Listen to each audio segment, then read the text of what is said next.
Okay, so folks watching after the fact, we will be doing a study session based on multiple choice, and then we will be taking questions. So does anybody have any preliminary questions before we get started about test, about anything they want to make sure we cover tonight, anything that they'd like to put forth?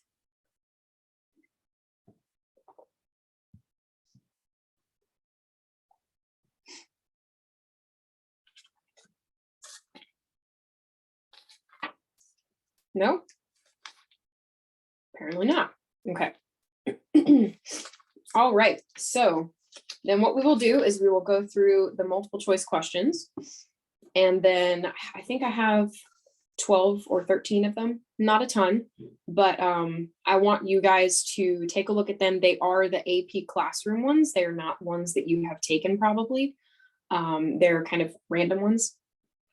But I wanted to make sure that we had some questions that we could talk about different concepts. So I tried to cover all the different parts of these units 3 and 4 in these questions, and hopefully they will be helpful. So if you do have a question on them, if you get it wrong, what I would like to do is have us all guess each response. They're all multiple choice, so you'll just guess a letter. What I'd like for you to each do is type it in the chat. And if we get a particular question wrong, then what I'd like to do is talk about why, and maybe troubleshoot what the answers are. So can I have a volunteer to read the responses in the chat while I'm in the screen sharing? I can do that like normal. Oh, Ryan? Okay. Fabulous. Thank you, sir. Okay. Let's see. So I'm going to go ahead and share my screen. Here we go. All right. Can you guys see? Yes. Okay, so I just want to recap real quick. The concepts that we're covering are, first of all, cellular energetics, which are, if you look at your textbook, they should be, and I'll pull this up to double check, because I answered this question without my textbook last time. They are chapters 6, 7, and 8 are about energetics. 6 is about metabolism, enzymes, energy, things like that. 7 is photosynthesis, 8 is respiration. So that is unit 3.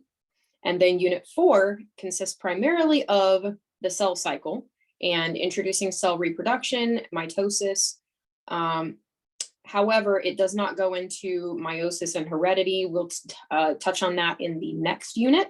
So we'll move forward into that in chapter 10 when we come back after the test. So all we were talking about though is the cell cycle, mitosis.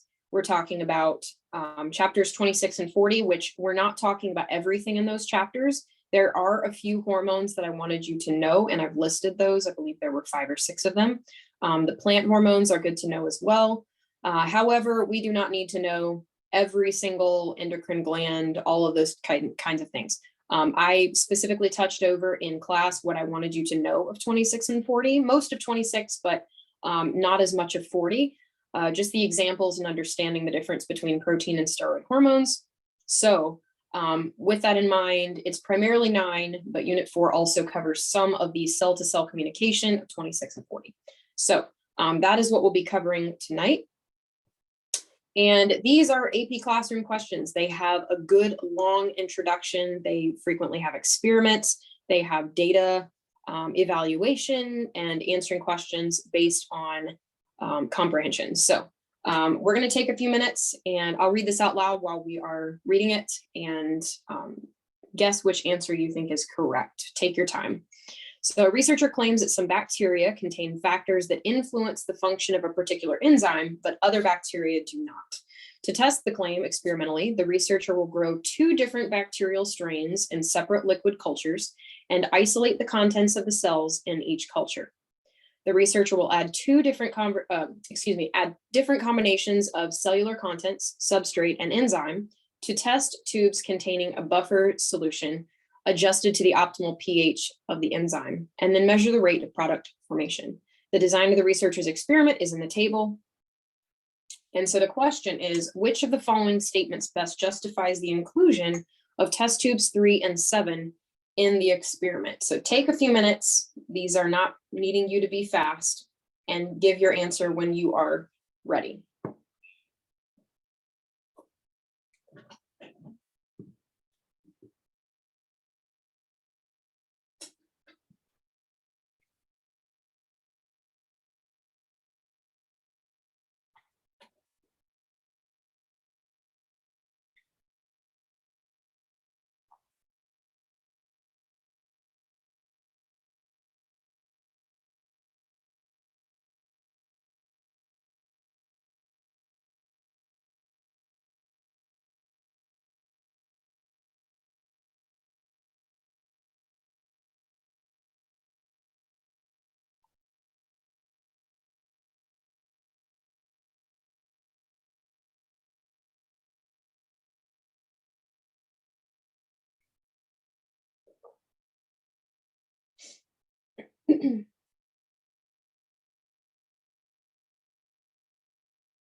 All right, what are your thoughts so far? Do we have any answers in the chat?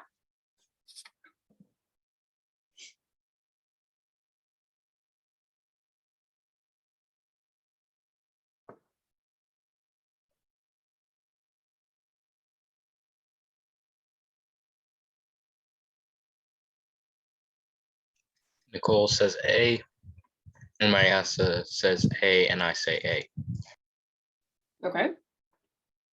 Anybody else have an opinion on this?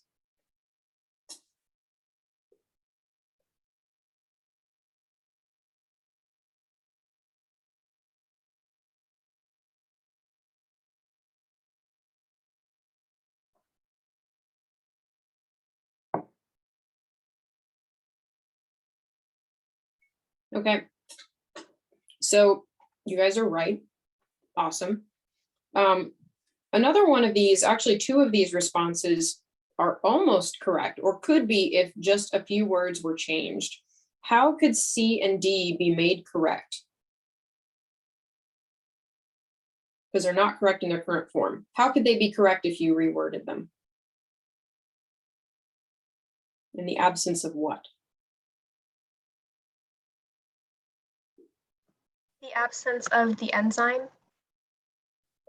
Exactly. So you could be using this to test for the rate of product formation without enzymes, because there are reactions that do occur still spontaneously without enzymes. Not every reaction requires an enzyme. Sometimes they happen randomly. The enzyme just makes it more likely to occur because of the lowering of the activation energy. So you could say that this would show the rate of product formation in the absence of enzymes to test if the natural cellular contents in the substrate will perform the reaction without a lowering of activation energy. But because they say bacterial factors, well, bacterial factors are present, so that doesn't work. Absence of substrate, that's also present, so that doesn't work. So A would be the most accurate answer in this. So very nicely done. Question number 2. Protein digestion in humans is primarily carried out by 3 enzymes. Pepsin in the stomach, pH of 2, where it aids the breakdown of larger proteins into smaller peptides. Trypsin and chymotrypsin are found in the small intestine, pH of 8, where they aid in the further breakdown of proteins into amino acids and dipeptides that can be absorbed into the bloodstream. So this is showing the effect of pH on the activity levels of those 3 enzymes. So which of the following best predicts how the structure and function of pepsin will change as it enters the small intestine?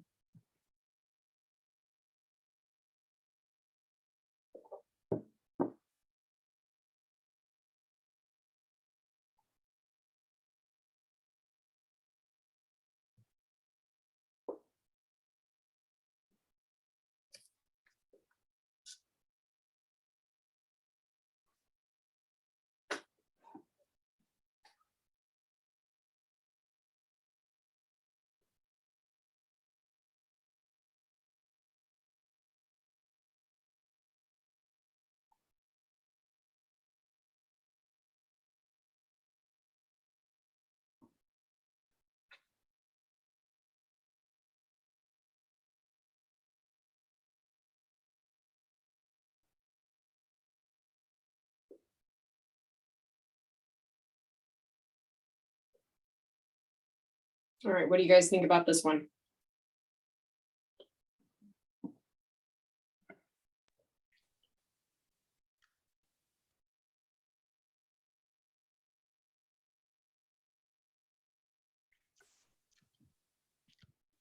I say B, Nicole says D, and I'm waiting on just like a couple more answers. And Nicole says A instead. I You think just change your answer. Okay, so there was a response of B and D and A. I think you it'll said? be C. Who was that, Jim. Leo? Noah. I think it'll be C. Noah? Okay, so we have an A, a B, a C, and a D. Am I correct in that? Nicole changed hers to A Ah. from D. So we have a B, an A, and a C. B and A and a C. Okay. Well, that's interesting. Okay, so let's think through this one. So first of all of these are talking about the basic quality of the small intestine, which yes, pH of greater than 7 is going to be basic. Pepsin is found in the stomach, which is a significantly acidic, like dangerously acidic pH. So that is a huge difference. And so let's see, A will not change in shape and will continue to break down proteins in the small intestine. Okay. That one doesn't refer to the pH. That says, okay, well, it's going to be more basic, but it's still going to work. It's not going to change. It's not going to change breaking down the proteins. Pepsin will not change in shape, but may not work due to the basic environment. Okay, so that one, it won't change in shape, but it may not work. The question though would be about that one, no pun intended, why would it not work if it's not going to change in shape? So usually, and I think all the time, when a protein is not working, it's because of a structural change. So structure and function are very closely tied together. So if it's changing in shape, it's probably going to change in function. But if it's not changing in shape, it's probably, if it is changing in shape, it's probably going to change in function. So B would not be correct because of that. Pepsin will not change in shape and will continue to break down proteins. So a pH of change of 6 is a huge difference. What that does is think about that being the logarithm of the concentration of hydrogen ions, right? So that is a logarithm. That is a massive proton change. That is a huge gradient. And so C would be correct because of that. Pepsin is going to change in shape. Remember, proteins are their qualities, their structure is decided, and their function is decided by their functional groups. Their functional groups can frequently be charged in some sort of way, positive charges, negative charges. It can be polar, it can be non-polar, but for the most part, proteins are super polar, and even have charges. So when you have a change that large in concentration of hydrogen ions, you're definitely going to have a change in shape. And because it changes in shape, it's going to change in function. It's not going to work anymore. Its active site is not going to be arranged the same way. It's not going to take in the same proteins. And so its enzymatic activity will decrease. So C would be the correct answer in that one. Does anybody want any more clarification or have any follow-up questions about that?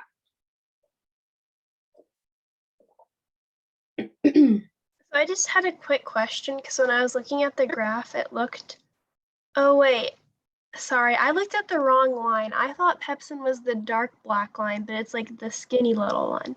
Oh, yeah. Yeah. Okay, that's where I got confused because I was sort of confused there for a second as to why C was right, but I see that now. I got you. Yeah. So if you look at the far left is Pepsin, the skinnier line. So yeah, all the way down, even at 6, that's still acidic. That's just a weak acid. All the way at 6, not even to 8 yet, and it's almost lost all of its enzymatic activity. So you can tell I just logicked it out from the qualities of acidity and pH and proteins. I didn't even look at the graph, but if you look at the graph, you can actually tell data-wise. You don't have specific quantification as far as numbers, but you can tell it really makes a difference when you increase the pH because proteins really do have a preferred pH range. It really is like the difference of like, look at how thin that crust is on that. It's maybe The bell curve would be like a pH of a change of 4. So for example, chymotrypsin, if you look at the dotted line, the most function that it has is really between pH 6 and 9. So that would be a pH difference of 3 total. So it really does make a difference when your pH changes 6. So yeah, accidentally looking at the wrong one, no big deal. But make sure that you remember the qualities of proteins as far as pH being a huge defining factor in whether its structure and function are correct. So anybody else have any questions about that one before we move on?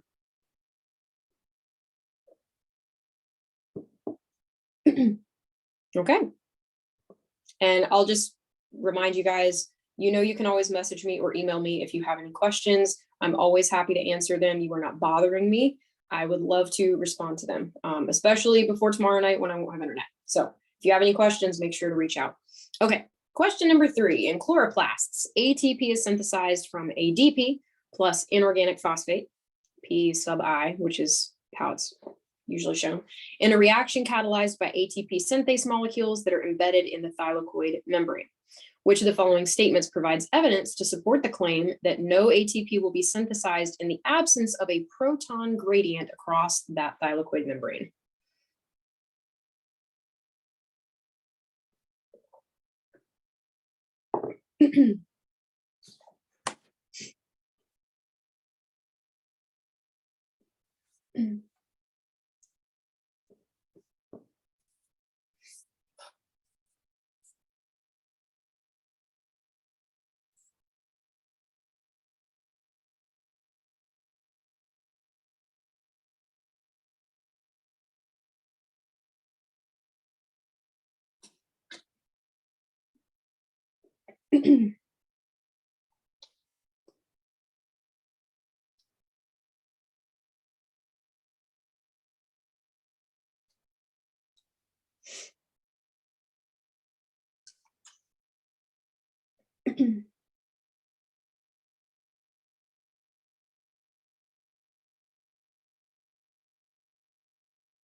Okay. Keep thinking if you're not done, but does anybody have any preliminary thoughts? This one is a lot of words. It can get caught in the weeds. I think the answer is A. You do? Okay.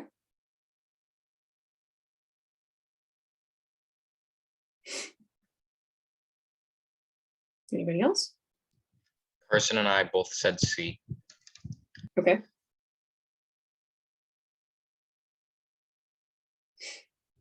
Anybody else?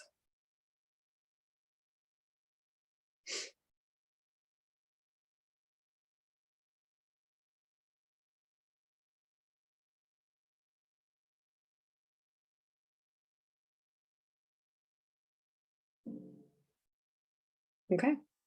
So, and if you have not come up with an answer, that's fine. I'm just going to go ahead and talk about it. That is okay. If you were coming up with an answer, not a problem. So we had guesses of A and C, and the answer is C, and we'll talk about why. So blocking electron flow from one carrier to the next in the electron transport chain blocks formation of a proton gradient in the thylakoid.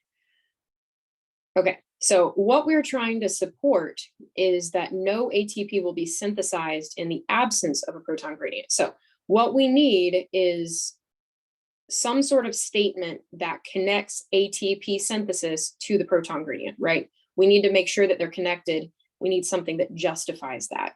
So we see them talking about electrons in A, we see them talking about the electron transport chain and proton gradient, but it doesn't connect that to ATP synthesis. So this would not be very helpful or as helpful to support the claim of ATP synthesizing, okay? So if we look at B, protein concentration, proton concentration, a difference across the thylakoid membrane is not associated with a parallel increase in the rate. So that one is not talking about the absence of a gradient. D, no ATP is synthesized while the Calvin cycle is synthesizing carbs. That doesn't necessarily talk about the proton gradient. So we want something that talks about both ATP and the proton gradient. So C says no ATP is synthesized when channel proteins that allow free passage of protons are inserted. So if you have channel proteins that are allowing free passage of protons, you're not going to have a gradient, right? And if you don't have a gradient and no ATP is synthesized, then you have supported that claim that you were trying to look at, okay? You will not have a proton gradient if there's free passage of protons. Does that make sense to everybody? That just requires remembering what a channel protein is and the different types of proteins that are involved in cell membranes. Different types of cell Right. membrane. Isn't Go that what ahead. A is saying? Isn't that what A So- is saying? No proton gradient, no ATP synthase. But so the second part that you just said there is not said in A. So A doesn't mention ATP synthase or ATP synthesis at all. All it does is talk about the proton gradient. Okay, so you've affected the proton gradient, but you're not talking about affecting the proton gradient. You're talking about affecting ATP synthesis because of the proton gradient. So there's no connection in A to the ATP synthesis aspect of it. Does that make sense?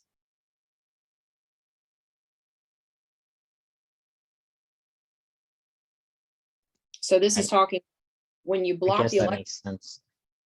so this is They're talking both about, saying the same thing in the end, right? They both stop ATP synthesis. well, A doesn't mention ATP synthesis though. It could be a correct piece of information, but it's not necessarily supporting the claim above. You're looking for the best piece of support information. So let's assume all of these are true. B, D, and A are not talking about ATP synthesis as it relates to the proton gradient. They're just mentioning a part of it, maybe a different part of the process. So A is saying if you block electron flow, you don't form the proton gradient. But what you're looking for the evidence to say, or for the best supporting to say, is that you're going to affect ATP synthesis, the actual end result, directly with the proton gradient being absent. And so what C is saying is the free passage of protons basically removes the proton gradient. There is no gradient because it can free flow between both sides of the membrane. And it says because of that, no ATP is synthesized. So C is the most direct, it's the most immediate response that supports the claim. Okay, so choosing C doesn't necessarily mean that A, B, and D are wrong or incorrect. What it's saying is that C best provides evidence to support the claim that you're looking for.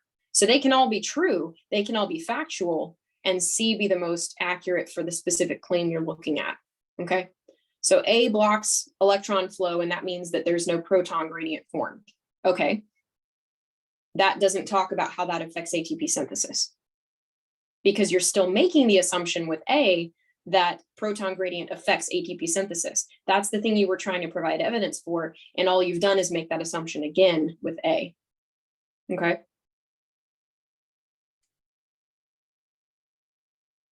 If you'd like for us to come back. What's up? Sorry, my mic unmuted by accident. No worries. Okay, we can come back to that one if you'd like. Think on it, and we can come back to it later if you'd like. Okay, number 4, talking about photopigments and cyanobacteria. Cyanobacteria contain a variety of pigment molecules shown in the table. As a result, the color of cyanobacteria cultures can vary significantly based on the relative amount of each pigment produced.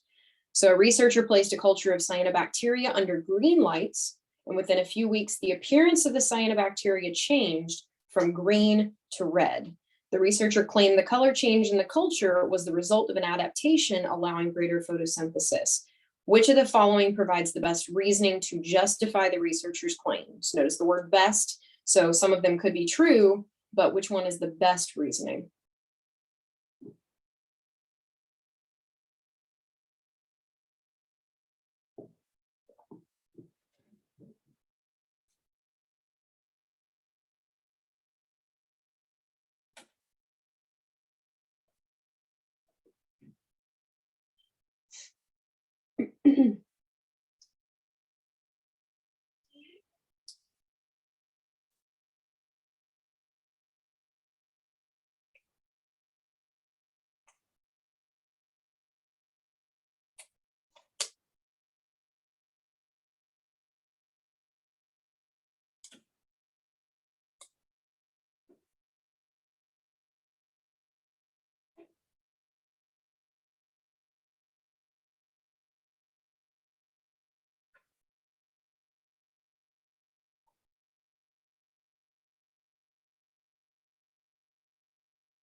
All right, does anybody have any thoughts?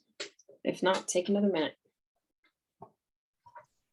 Nicole and I both say B. Carson says A. Okay. Ramayasa says A. Ramaisa, sorry, I've been saying your name wrong.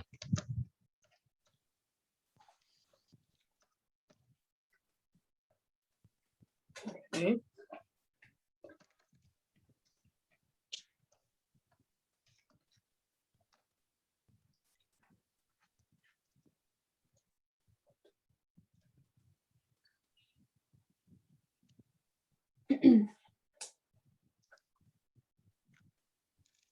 Okay. So we have guesses of B and we have guesses of A. Anybody guess C or D?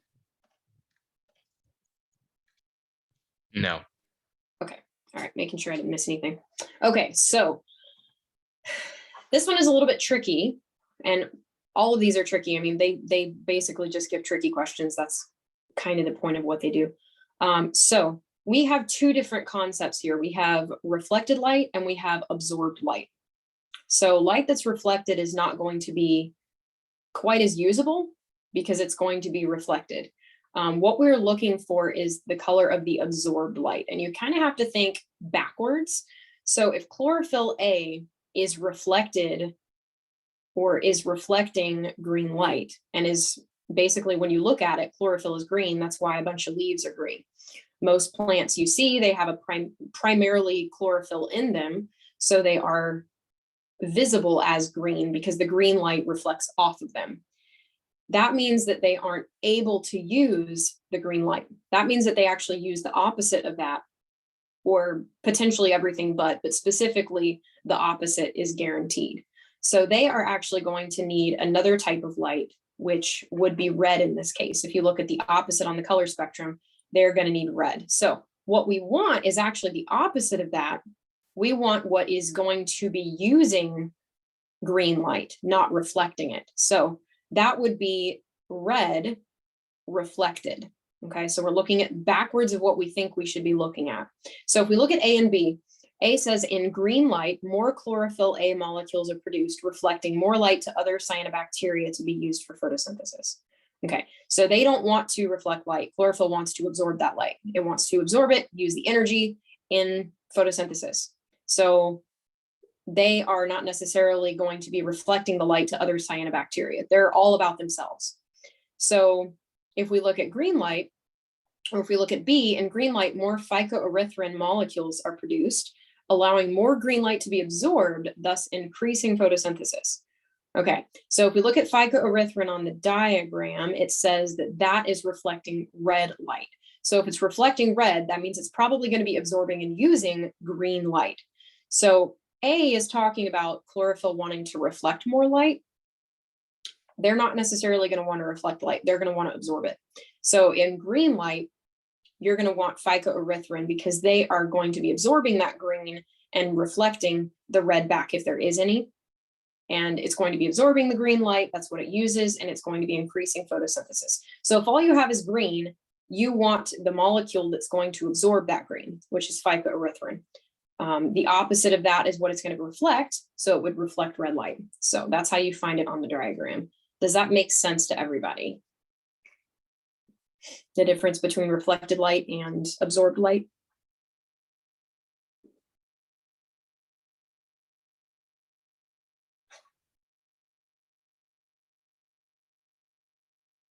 Okay. If anybody's confused on that, we can come back to it later. So take a note. Okay. All So right. what was Question. the answer? The answer was Would- B. So phycoerythrin absorbs green light. It reflects red light. And so it's going to absorb the green light that's being produced and increase photosynthesis. So B is correct. Okay.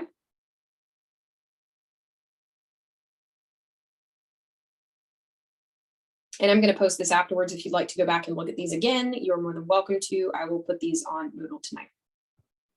Okay, number 5, looking at plants again. In flowering plants, plasmodesmata are narrow channels through cell walls that connect the cytoplasms of adjacent cells. An explanation of how plant cells communicate across cell walls will most likely refer to the diffusion through plasmodesmata of which of the following?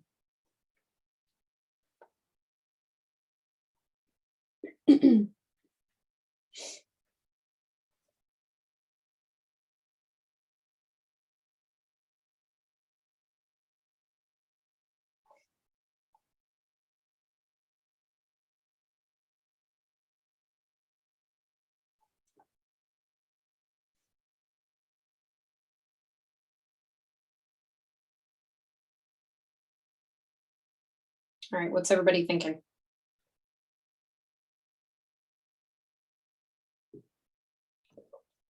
Nicole and me have seemed to agree on every single one with D.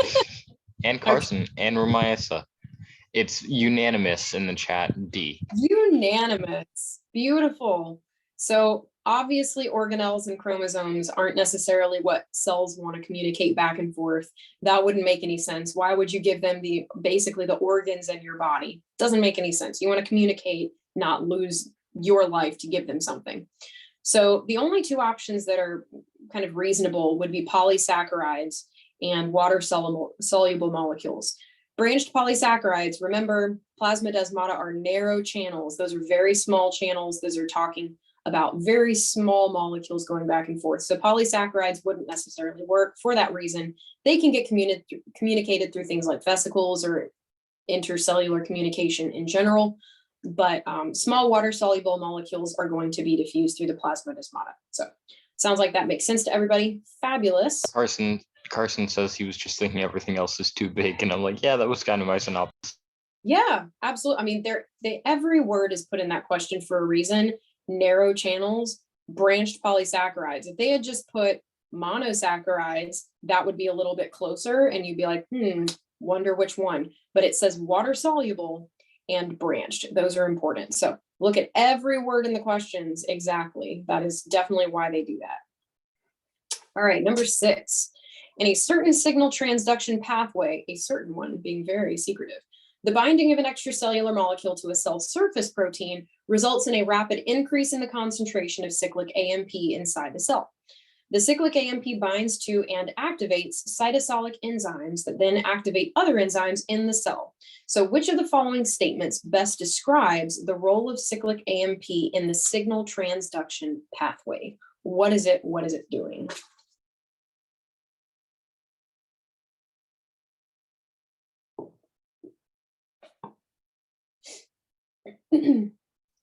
Certain signal transduction pathway.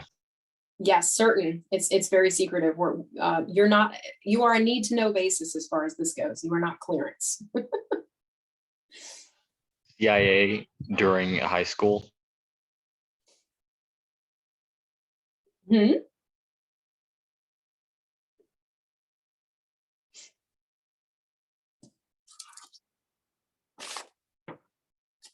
Okay. Anybody have an opinion?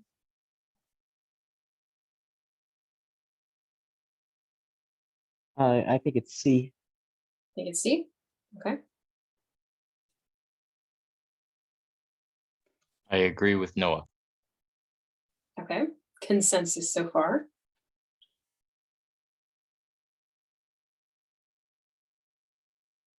Consensus is always a good thing. That way, if we're all wrong together.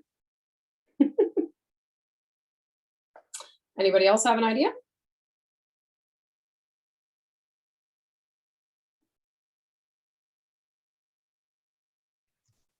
Misa says C and so does Nicole. So again, unanimous. Great. So the main important phrase here is secondary messenger or second messenger. So remember, especially when you're talking about a protein hormone, you're talking about something that can't go into the cell. So that would be the primary messenger, the thing that actually can't get into the cell. So the binding of an extracellular molecule to a cell surface protein, if it's binding to a cell surface protein, it's probably a protein itself.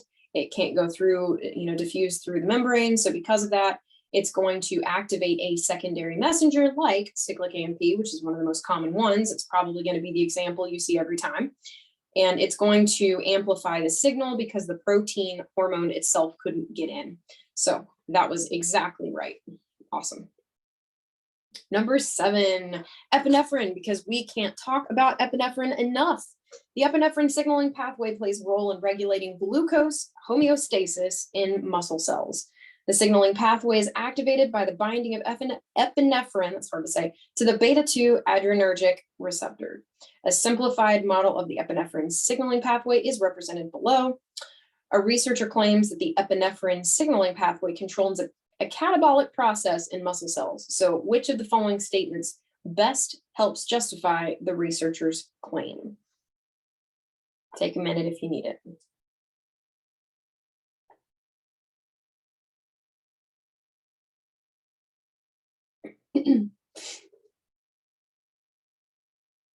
Remember, we're looking for the best justification. 2 things can be true at once, but one can be a better justification.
All right, anybody have an opinion yet? It's unanimous so far of Nicole. Oh no, it's unanimous of Nicole, me, Ramisa, and Carson of D, and Carson adds it has the most big words. That's always a great way to guess. Nice point, Carson. So you guys are right. So all of these can be true about this cycle, and yet one of them can most justify the researcher's claim that there is a catabolic process being controlled by epinephrine. So what is the catabolic process here?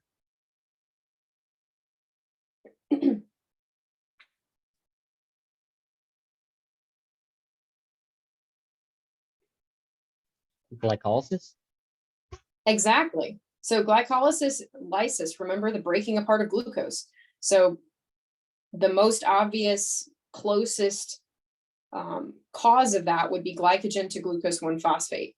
So glycogen also is being broken down into glucose, which is another catabolism process, catabolic. So both of those are one glycogen breaking down into, which glycogen is a long carbohydrate, that's long carbohydrate storage of glucose, a branched polysaccharide basically, that is being broken down in a catabolic process to glucose 1-phosphate, which is then also broken down into the parts that are produced from glycolysis. So it's actually two catabolic processes.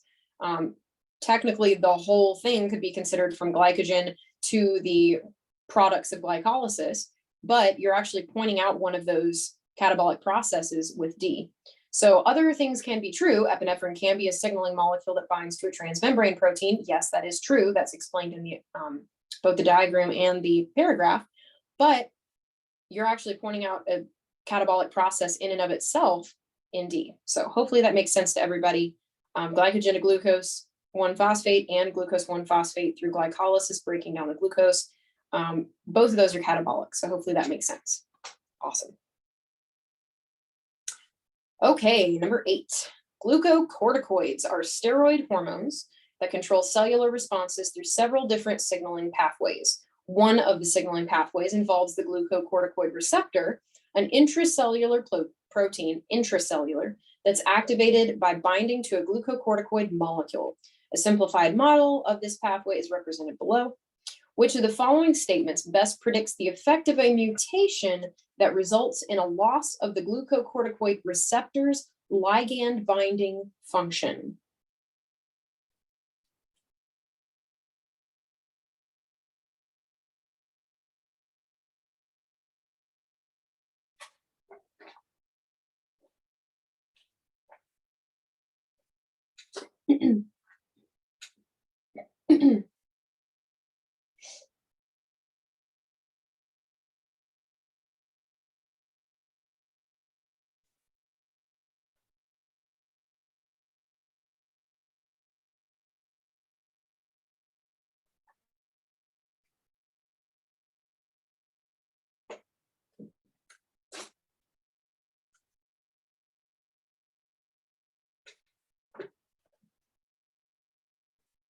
All right, anybody have thoughts yet?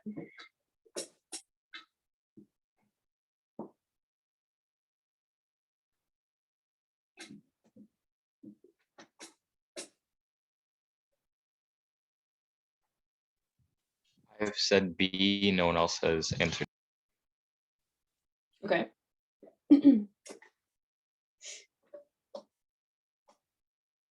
What else, you guys?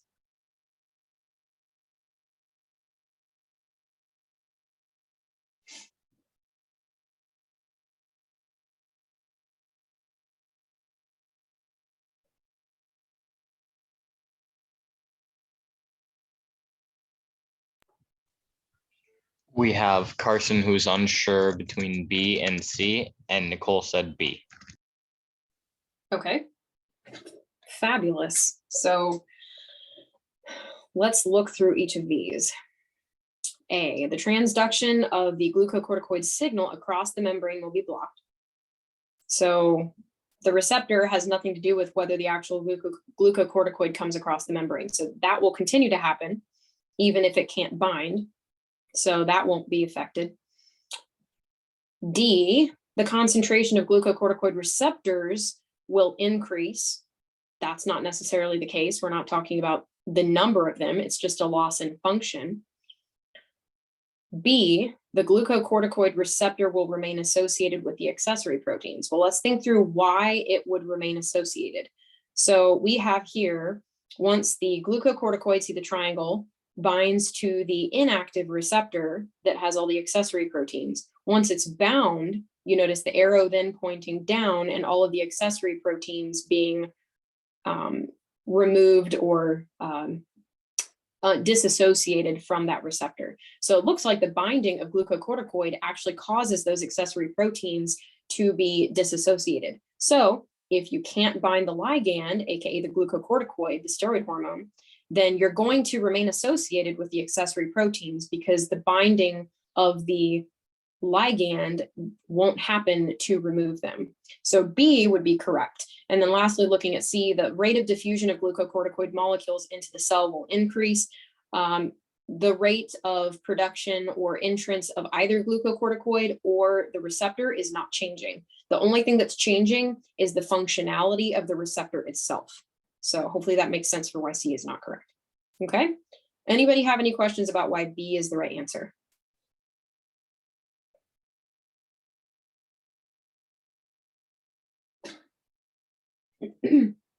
Okay, we can always come back. 9, the coagulation cascade. I'm trying to give you a bunch of different topics here, you guys, because this is basically what it's going to be like on the test. The coagulation cascade controls blood clot formation in response to blood vessel injury. Thrombin is an enzyme that plays a key role in regulating the coagulation cascade. A simplified model of thrombin's role in regulating the cascade is represented below. Argatroban, we're going to go with that being the pronunciation, no idea, is a competitive inhibitor of thrombin. Which of the following effects on the coagulation cascade is most likely to result from inhibiting thrombin activity with argatroban?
All right, anybody have any thoughts?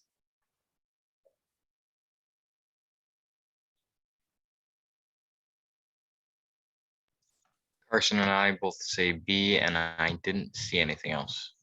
No, there's nothing else. Okay. And Rumisa just said B. As soon as Okay. I closed chat, it popped back up. That's all right. Okay, so let's look through these answers again. So A, the activation of clotting factors will be blocked. Okay, so if thrombin is there, but thrombin is, let me go back and read it. Argatroban is a competitive inhibitor of thrombin. So thrombin is not going to be able to make its product. So that's what the competitive inhibition means. So if thrombin is going to go back and activate clotting factors, okay, well, it's still going to do that. Thrombin is there. Thrombin just can't be used in its creation of fibrin.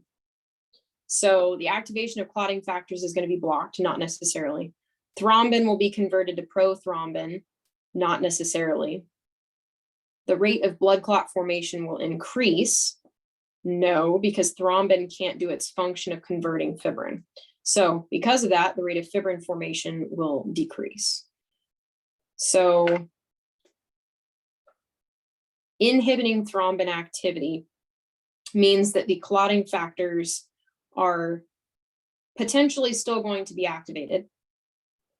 And thrombin going back and pointing to that means it's actually going to help.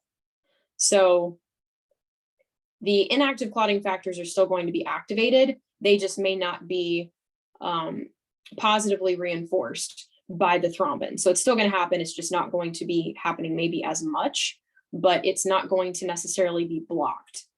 If it was a negative, like a competitive inhibitor, like argatrobin is, it would prevent it from functioning. But thrombin still, even though it can't help with the activation, it's still going to be activated.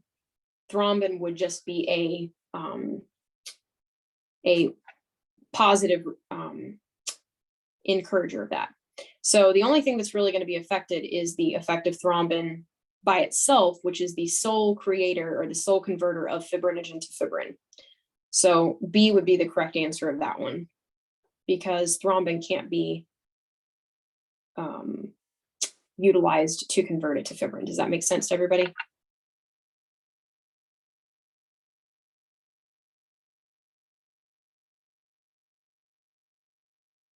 So the clotting factors will still be activated because there are other things that can do that. But there's only one arrow that's going to fibrin, and that's the presence of thrombin. So if thrombin can't do its function to fibrinogen to convert it to fibrin, because argatrobin is in the way, then that means the rate of fibrin formation will decrease. Anybody have any questions on that?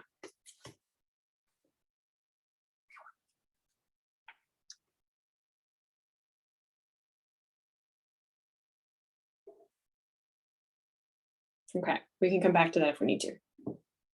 Number 10, what is the expected percent change in the DNA content of a typical eukaryotic cell as it progresses through the cell cycle from the start of the G1 phase to the end of the G2 phase? This one's a pretty straightforward question.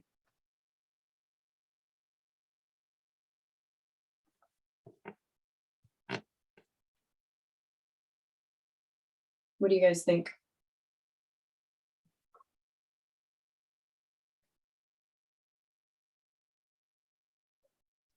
I think it's D.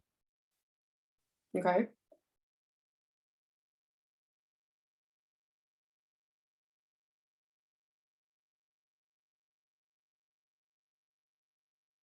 Anybody else?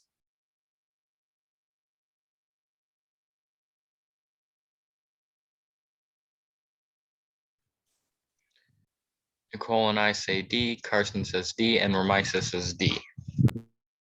Okay, and you guys are right. So remember, S is synthesis, DNA is going to replicate, so it's going to be double what it was before, which means an addition of 100%, or increasing by 100%. Very nice. Question 11. Figure 1 shows the number of chromosomes observed in an actively dividing human cell at each stage of cell division. Which of the following presents a correct interpretation of the changes in chromosome number depicted in this figure?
All right, let me know when you guys have some thoughts on this. I think the answer is C. Okay. Well, it meets Carson's Ramisa expectation. says D, Carson says A, I said C. And Nicole says A. Okay, so one D, two A's, and two C's? I think that's right. Okay. All right, so I think the first thing that I would suggest is let's think about the graph and what the data means. And in order to do that, let's think of what happens in anaphase to make that number jump. So what happens in anaphase? What is that process, or what is that step of the process? The chromosomes are pulled apart to 7 parts of the cell by the Right. nucleic spindles. So that plus the knowledge of, I think we talked about chromosome can mean the two sister chromatids, or it can mean the individual sister chromatids after they're pulled apart. So what this is referring to is C. C is correct. During anaphase, those sister chromatids are going to be separated. Each is going to be called a chromosome at that point. So one of the wonderfully confusing things about genetics is that a sister chromatid by itself can be called a chromosome, or if it's paired with its other sister chromatid before mitosis, it can also, or meiosis, it can also be called a chromosome then as well. So C would be correct. Cytokinesis is then going to distribute the chromosomes into two separate cells because of the fact that the two cells are pulling apart. That's what cytokinesis is. So at that point, you have two cells with the number of chromosomes per cell being half what it was in anaphase and telophase. So notice per cell, not just number of chromosomes, but number of chromosomes per cell. So cytokinesis, you still have that double number of chromosomes, but now you have two cells as well. So you have to divide that number by 2, which is why your number of chromosomes per cell goes down again. So C is the correct answer for that one because of anaphase and the division of the chromosomes. Does that make sense to everybody?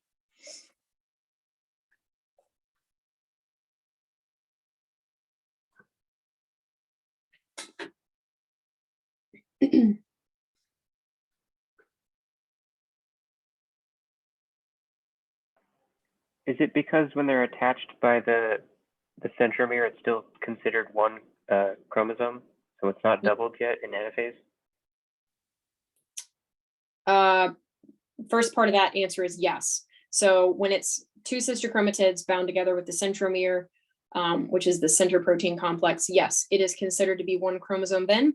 When it is pulled apart in anaphase, when the line of chromosomes in the center are separated into individual sister chromatids, those then become chromosomes as well. The phrase or the word chromosome can be used for sister chromatid or a pair of sister chromatids bound in the centromere. So it works for either of those terms or either of those situations.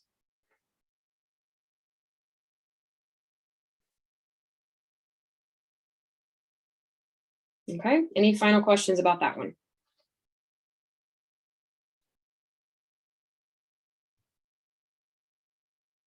Okay.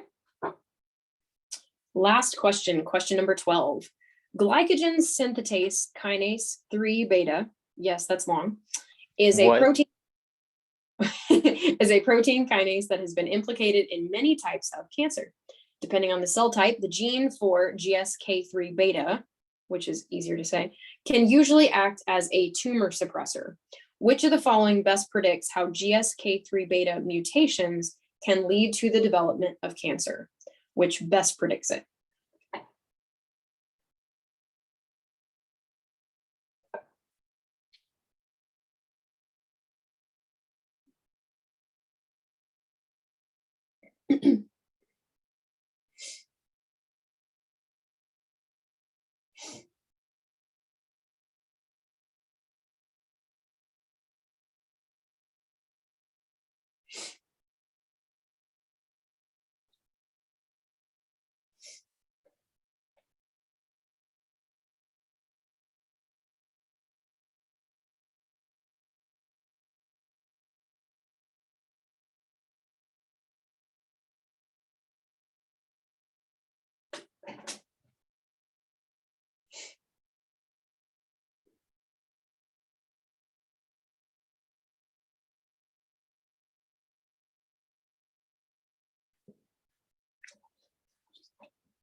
All right, what are we thinking?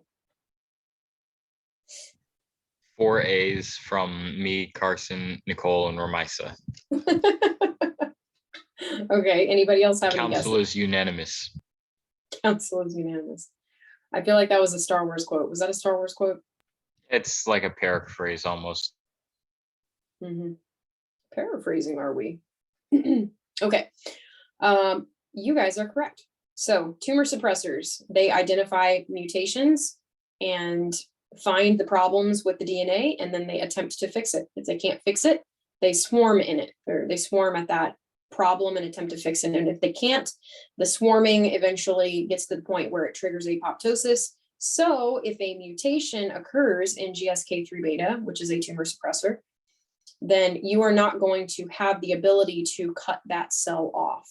You're not going to have that ability to identify the problem and eventually, if you can't repair it, trigger apoptosis. So A would be correct. Okay. All right. So those are the 12 questions that I had. They covered a little bit of everything. We talked about energetics. We talked about cell cycle, everything in between. So what I would like to know is if you guys have any questions. First of all, would you like to go back to any of these questions and talk about it? That is what I would like to know first. If you have a separate question, we can ask it in a minute, but I want to know if you guys have any follow-up questions about these 12 questions. Not me. Okay. Anybody else? This is your time. If you have a question, speak now. And we will cover it.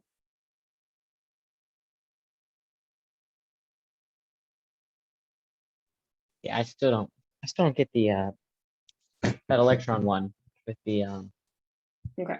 Let's the see proton what I- gradient. Electron. Here we go. Okay. So reading it one more time. In chloroplast, ATP is synthesized from ADP, diphosphate, plus an inorganic phosphate, meaning one that's not attached to a carbon backbone, in a reaction catalyzed by ATP synthase molecules that are embedded in the membrane. Which of the following statements provides evidence to support the claim that no ATP will be synthesized? Okay, so the important thing of this paragraph at the beginning is, here's the claim. In the absence of a proton gradient, no ATP will be synthesized. We need to find something that directly proves or provides evidence to support that claim. So we need to find the most direct claim or the most direct evidence possible. Okay, so can we agree that C does meet that? Is that something we all agree on?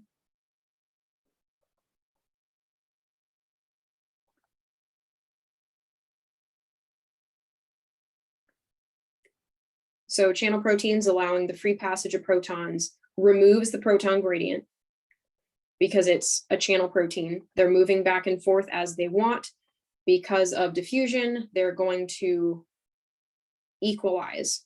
Okay, there's not going to be a gradient. And if you remove the gradient and no ATP is synthesized, then that is direct evidence to support that claim. Okay. So A can also be true and yet not be as direct of evidence. So if you block the electron flow in the electron transport chain, that blocks the formation of a proton gradient. What A doesn't tell you is whether that affects ATP synthesis or not. So it's telling you that yes, electron flow, if you block it, it blocks the proton gradient formation. But in order to get the ATP synthesis from that statement, you have to make that same assumption that proton gradient will affect ATP synthesis, but you're trying to actually provide evidence to support that proton gradient affecting the ATP synthesis, and you haven't done that with A because you haven't connected the proton gradient to the actual ATP synthesis in this statement in A. You actually want to step back talking about how electron flow affects proton gradients. But that's not what we were looking for. It can be true, and it is. But we're looking for something that connects the blocking of the proton gradient to actual ATP synthesis. And A doesn't mention the actual evidence of ATP synthesis being there and being affected. C does mention that. So A is If the claim was that a proton gradient is affected by electron flow, then A would be correct. But we're looking at ATP synthesis being affected by the proton gradient. So only C would be correct in that instance.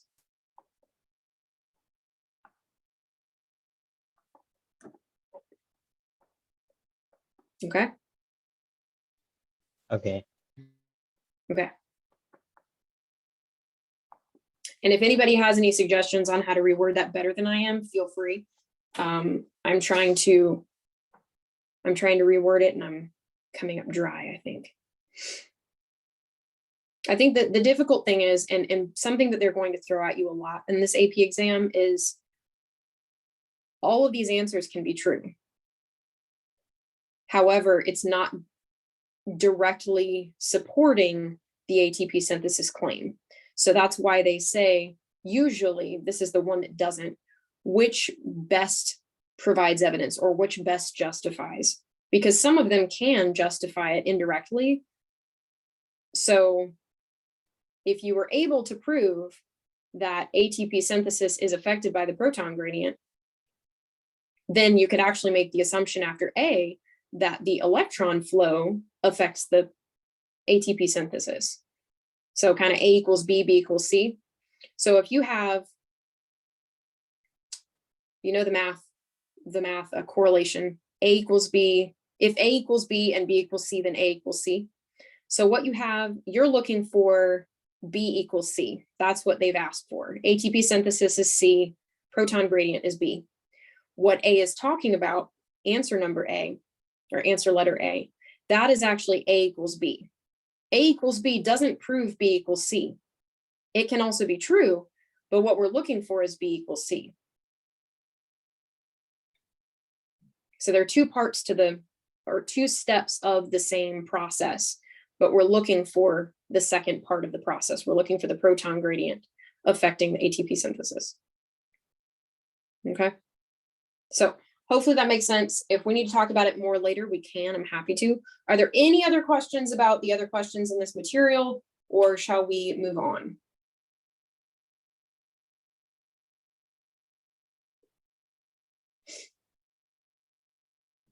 Okay. So what I will do is I will come back. Good grief, 56 chats. I'm assuming these were all the answers. Yes. Okay. So now that we've finished with the questions in my slideshow, it is 8:15 here. I would love to hear if you guys have any questions about anything in units 3 or 4. It can be on the slideshow stuff. It can be not on the slideshow stuff. It can be random, whatever you would like to talk about. How do they want you to do the graphs? Like, what's the guide for graphs for the test? When it says make a graph. Ask me that question one more time. What is the rubric for the AP Bio test for graphs? Because and the practice test it said make a graph. I don't know what exactly you're looking for. Okay. Which practice test are you referring to? Was it one of the free response questions? Yeah, it's one of the free response questions. Okay, so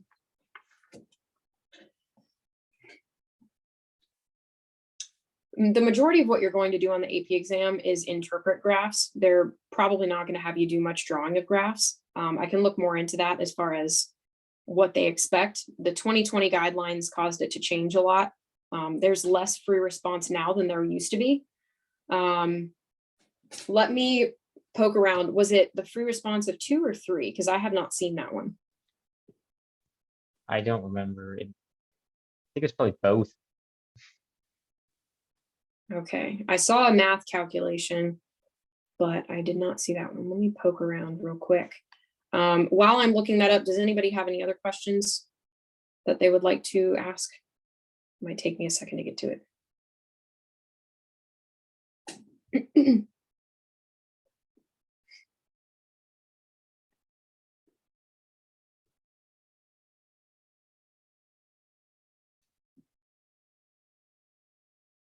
No? Okay. Well, as this is a studying and not a regular class, you guys are free to go whenever. If you have a desire to stay and ask questions, then feel free. Otherwise, I will see you guys later. Thank you for being here. Okay, so Thank we you. have, you're welcome. Have a good Thank you. Bye. bye. So it looks like under unit 3, we had using the template, construct an appropriately labeled graph to represent the data. So appropriately labeled is going to be, let's see, you're going to have your axes labeled. So you're going to be labeling the X and the Y coordinates and what they mean. You're going to have correct scale. So you're wanting to make sure that you include all of your data inside the graph. So if your final Y value is 5, for instance, you're going to have at least 5 on your Y scale. And then you're going to have the correct units. You're going to make sure that you put your units in your axis labeling. And then you're going to plot the actual data correctly. So it's not asking for anything particularly fancy. Noah, you asked this question, correct? Yeah. Okay, so I have graded all of Unit 4's progress checks. I have not graded Unit 3 yet. I had planned on doing that right after class tonight. But your graph looks great. It's exactly, you had the units, you had the label of axes, you had a title, which was great. It's not even required, but you have a title, which is great. You have the correctly plotted data, you have a line, all of that is important. It's great.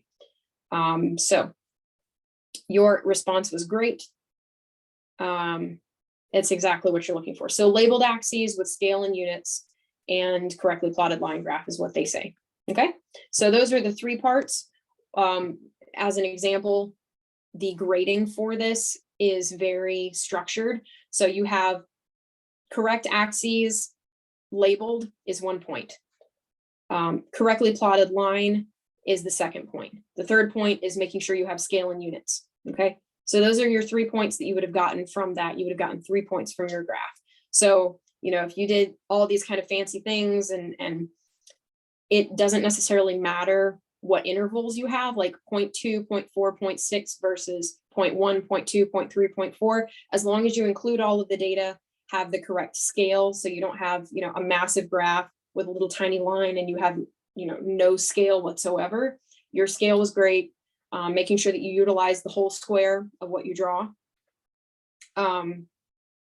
They're very segmented with what they give grade for. So you did all 3 of those things, you would get all 3 of the points. Does that make sense? Yeah, and also, does it matter which, like, with the x-axis, if I do the dependent variable or the independent variable there, does that matter at all? I do not see any reference to that. However, I would always do, technically you can do it backwards, but it's more confusing. I would always do the independent variable, the one that you are doing your studying of and the changing of as your x, and then the resulting dependent variable as y. Because you always have x comma y. Your x coordinate is first, it's the thing that you change, and the thing that is dependent upon that should be the y. I would always advise you to do that. Okay, so first identify your dependent and independent variable, and then do independent first as your x, and then dependent as your y. Does that make sense? Oh, that makes sense. Okay, awesome. And your graph look good.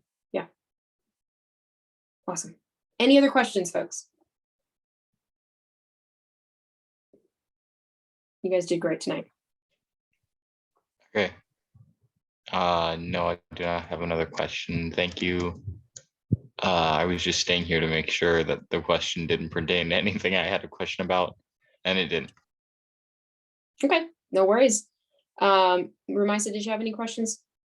Or are you just hearing everything? Yeah, I was just trying to see. Okay. All right, thank you. Yeah, thank you. I'll stay here in case anybody wants to stay. Otherwise, have a great night, you guys. Thanks for being here. Me too. Good luck. Thank you. All right, bye.